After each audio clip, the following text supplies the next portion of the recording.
Hello साथियों, आप सभी का बहुत बहुत स्वागत है हमारे यूट्यूब चैनल पर। चलिए दोस्तों, स्टार्ट करते हैं आज की क्लास को। टॉप जो है 27 प्रश्न आज की क्लास में करने वाले हैं, जो कि वेरी मोस्ट इम्पोर्टेंट प्रश्न है।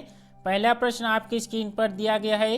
व्याकरण से किसके अस्तित्व की जानकारी नहीं मिलती है? किसके अस्तित्व की जानकारी नहीं मिलती है? तो ऑप्शन डी लिपि जो है इसका बिल्कुल करेक्ट आंसर होगा। अगले प्रश्न का जवाब कीजिए। स्वामी दयानंद सरस्वती ने किसकी रचना हिंदी भाषा में की थी? किसकी जो है रचना हिंदी भाषा में की थी? तो सत्यार्थ प्रकाश इसका बिल्कुल करेक्ट आंसर होगा। अगले प्रश्न पर आते हैं। निम्न में से कौन मैथिली में भी रचनाएं करते थे? कौन से लेखक थे जो मैथिली में भी रचनाएं करते थे? तो विद्यापति इसका बिल्कुल करेक्ट आंसर होगा। अगले प्रश्न पर आते हैं। कौन सा प्रांत हिंदी क्षेत्र के अंतर्गत नहीं आता है? हिंदी क्षेत्र के अंतर्गत कौन सा प्रांत नहीं आता है? हरियाणा, उत्तर प्रदेश, गुजरात, झारखंड। तो गुजरात इसका बिल्कुल करेक्ट आंसर होगा, जो कि ऑप्शन नंबर सी में दिया गया है। भाषा संस्कृत का किस धातु से निप्पण हुई है?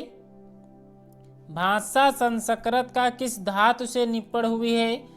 तो भाष इसका बिल्कुल करेक्ट आंसर होगा। ऑप्शन बी इसका बिल्कुल करेक्ट आंसर होगा।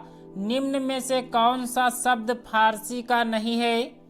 कौन सा शब्द फारसी का नहीं है, ये आपको बताना है। तो संस्कृत जो है ये फारसी का शब्द नहीं है। ऑप्शन डी इसका बिल्कुल करेक्ट आंसर होगा। निम्न में से किसकी मातृभाषा हिंदी नहीं थी? किसकी मातृभाषा जो है हिंदी नहीं थी, ये आपको बताना है। प्रश्न संख्या 7 का जवाब करना है। तो मोरारजी देसाई इसका बिल्कुल करेक्ट आंसर होगा। अगले प्रश्न पर आते हैं। निम्न में से कौन मूर्धन्य ध्वनि नहीं है? कौन मूर्धन्य ध्वनि कौन सा नहीं है? दिए गए ऑप्शन में से सही जवाब करना है। तो टा, ठा, ढा ये सभी जो है ये मूर्धन्य ध्वनि होती हैं। तो ऑप्शन डी इसका बिल्कुल करेक्ट आंसर होगा। निम्नलिखित में से कौन सा सही शब्द है? परीक्षा किस प्रकार से शुद्ध रूप से लिखा गया है? प्रश्न संख्या 9 का जवाब करना है। तो ऑप्शन बी परीक्षा जो है इस प्रकार से शुद्ध रूप से लिखा जाता है। ऑप्शन बी इसका बिल्कुल करेक्ट आंसर होगा। अनुतान का संबंध है। अनुतान का संबंध जो है किससे है? तो उच्चारण के उतार चढ़ाव से संबंध है। ऑप्शन बी इसका बिल्कुल करेक्ट आंसर होगा। निम्न में कौन संयुक्त स्वर का उदाहरण नहीं है? संयुक्त स्वर का कौन सा उदाहरण नहीं है? तो ऑप्शन नंबर डी जो है इसका बिल्कुल करेक्ट आंसर होगा। निम्न में कौन सघोष वर्ण नहीं है? सघोष वर्ण कौन सा नहीं है? दोस्तों, वीडियो पसंद आ रही हो तो एक लाइक जरूर कर देना। चैनल पर नए हैं तो चैनल को सब्सक्राइब कर बेल आइकन भी जरूर प्रेस कर देना। प्रश्न संख्या 12 का जवाब करना है। सघोष वर्ण कौन सा नहीं है? नीचे 2 ऑप्शन और दिए गए हैं। तो ये वाला सा जो है ये ऊष्म वर्ण होता है, ना कि सघोष होता है। ऑप्शन सी इसका बिल्कुल करेक्ट आंसर है। छोटी ई का उच्चारण स्थान है। छोटी ई का उच्चारण स्थान क्या है? तो छोटी ई जो है ये तालव्य व्यंजन में आते हैं। तो ऑप्शन ए इसका बिल्कुल करेक्ट आंसर होगा। निम्न में से कौन रूढ़ शब्द का उदाहरण है? रूढ़ शब्द का उदाहरण कौन सा है? तो जल इसका बिल्कुल करेक्ट आंसर होगा। जल होता है, नाक होता है, और जैसे कुर्सी होती है, ये आपके शब्द जो है रूढ़ शब्द होते हैं। तो ऑप्शन बी इसका बिल्कुल करेक्ट आंसर होगा। धर्मशाला रचना के आधार पर किस शब्द भेद में आता है? रचना के आधार पर किस शब्द भेद में आता है? तो धर्मशाला जो है इसका जो होगा वो यौगिक शब्द होता है। ऑप्शन बी इसका बिल्कुल करेक्ट आंसर होगा। रिक्शा किस भाषा का शब्द है जो हिंदी में भी प्रचलित है? रिक्शा किस भाषा का शब्द है?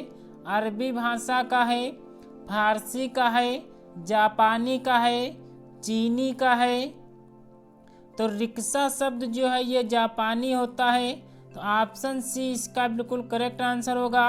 निम्न में से कौन सा शब्द तद्भव है? तद्भव शब्द कौन सा है?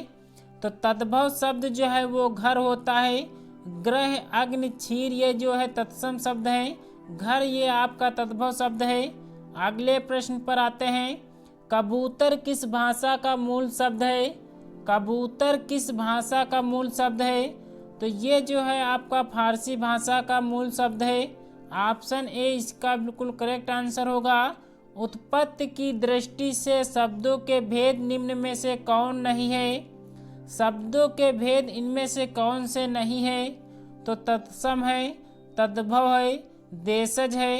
योग, रूढ़ शब्द जो है ये आपके भेद नहीं है।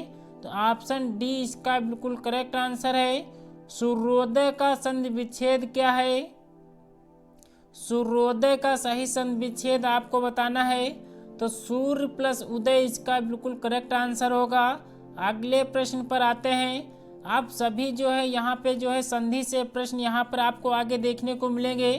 5 से 6 प्रश्न आपके जो है संधि से लिए गए हैं, जो कि ये जो संधि जो वेरी मोस्ट इम्पोर्टेंट ये हैं, हर परीक्षा में आपके रिपीट होती हैं। नमस्कार में कौन सी संधि है? नमस्कार संधि में कौन सी संधि है?